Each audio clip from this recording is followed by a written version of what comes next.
intersection of pregnancy and liver disease.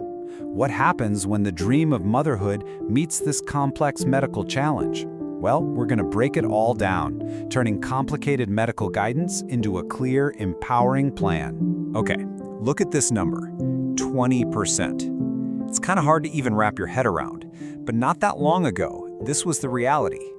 For women with significant liver disease, the maternal mortality rate during pregnancy could be as high as 20%. Just a terrifyingly high number. And you can imagine what that kind of risk does, right? It made the dream of having a baby feel incredibly dangerous, maybe even impossible. For so many women, it was a time filled with just so much uncertainty and fear. But now, look at this, 2%. Thanks to a complete revolution in medical understanding, structured monitoring, and multidisciplinary teams all working together, that number has absolutely plummeted. That is a tenfold improvement. It's just incredible. And this dramatic shift, that's really the heart of our story today. It shows that with proactive planning, with a real partnership with your medical team, a safe and healthy pregnancy is no longer some distant hope.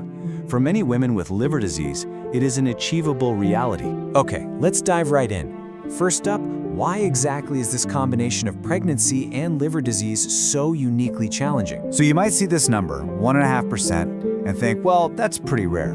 And it is.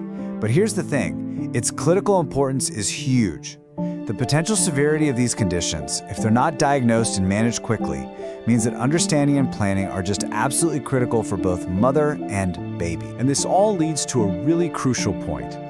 The journey to a safe pregnancy doesn't start when you get a positive test. It begins long before that, with careful planning. This is often the very first question, isn't it? And the answer is a hopeful but qualified yes. Pregnancy is possible, but it's complicated by how the liver disease itself can directly impact fertility, especially in more advanced cases. So let's break down the science of how this actually happens.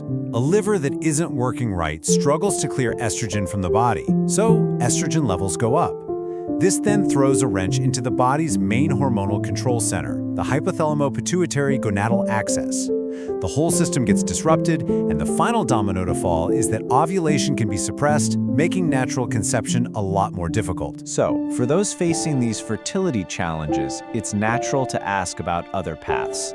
And yes, for many, in vitro fertilization, or IVF, can be a viable option to help achieve a pregnancy. But success with IVF in this situation isn't just about the procedure. It's a whole comprehensive strategy. It means getting your liver as healthy as possible before conception, being managed by a whole team of experts, and tackling specific risks like portal hypertension, that's high blood pressure in the liver's veins, beforehand. And when all this is done right, the results are really promising, with about half of attempts leading to a successful live birth. So, once conception is achieved, how do you manage the pregnancy itself? Well, the next 9 months require constant vigilance and a very clear, structured monitoring plan. To manage the risks well, doctors often think about liver conditions in these 3 different categories. You have conditions that are specific to pregnancy, those that are just coincidental, and then pre-existing chronic diseases. This framework is so essential because it helps tailor the exact right monitoring and treatment plan for each individual person. Being proactive is key, especially for specific risks like esophageal varices, which are swollen veins in the esophagus. The guidance is super clear. Get an endoscopy screening up to a year before trying to conceive, or at the absolute latest, during the second trimester. This allows doctors to treat them way before they can become a serious problem. Now, while most risks can be managed with careful planning, we do need to talk about the rare but very serious emergencies.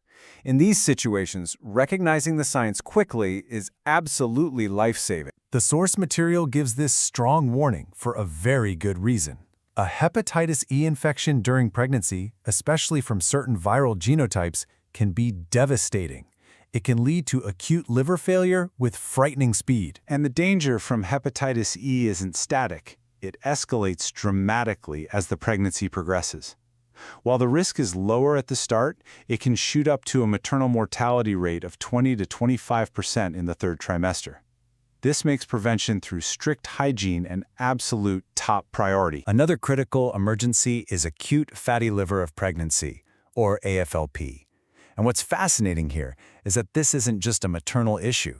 It's often a complex maternal-fetal metabolic disorder, where a genetic condition in the baby leads to a buildup of toxins that cause the mother's liver to fail. Because AFLP can start with kind of non-specific symptoms, like just nausea, diagnosis is urgent and relies on a clinical checklist called the Swansea criteria.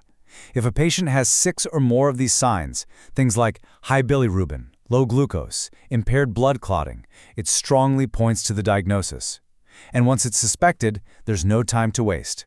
Prompt delivery is the primary, life-saving treatment. After navigating all the immense challenges of pregnancy, the journey continues into a brand new chapter, postpartum. This period brings its own set of questions, concerns, and some surprisingly hopeful outcomes. It's a very common and totally understandable question for new mothers, especially if they're on medications for a pre-existing liver condition. Can I safely breastfeed my newborn? And here is a wonderful piece of news. For many, breastfeeding is not only safe, but new evidence suggests it can have a direct benefit for the mother. Breastfeeding for 6 months or longer seems to help with her metabolic recovery and may even offer a protective effect against developing non-alcoholic fatty liver disease down the road. How great is that? And what about for women who've had a liver transplant, the ultimate treatment for end-stage liver disease? Well, a successful pregnancy is also very possible. The key, as always, is careful planning. Waiting at least a year post-transplant, ensuring the new liver is stable, and reviewing all medications with the transplant team. The path to motherhood with liver disease is undeniably complex. It demands knowledge, partnership, and a ton of planning. But after seeing the risks and the incredible solutions now available, the real question isn't about the complexity of the journey. It's about recognizing that for so many, what was once a source of fear is now a journey of empowerment, resilience, and hope.